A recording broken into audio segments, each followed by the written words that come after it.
অনেক লটারি কাটলেন, কিন্তু লটারি কেটে ভাগ্য আর ফিরছে না।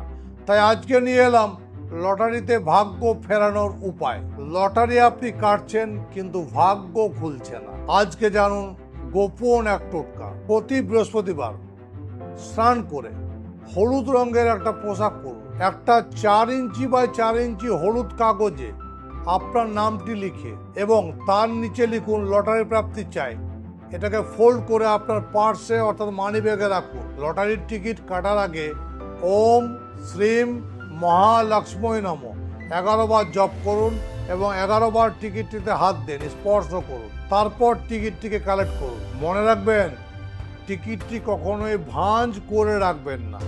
টিকিটটিকে সোজা রাখুন, পার্সে রাখলেও সোজা করে রাখুন। দেখুন, এই ছোট্ট নিয়মটা ধীরে ধীরে মানতে পারলেই বানতে পারেন আপনি কোটিপতি আরবপতি।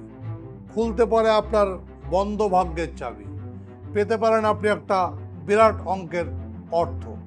তো বন্ধুরা, এই ধরনের ভিডিও পেতে অবশ্যই আমাকে ফলো করবেন, আমাকে লাইক করবেন এবং ভিডিওটি সেভ করে রাখবেন আর শেয়ার করতে ভুল করবেন না। কমেন্টসে অবশ্যই লিখবেন লটারি প্রাপ্তি। ভালো থাকবেন। জয় গুরু বামদেব, জয় মা তারা।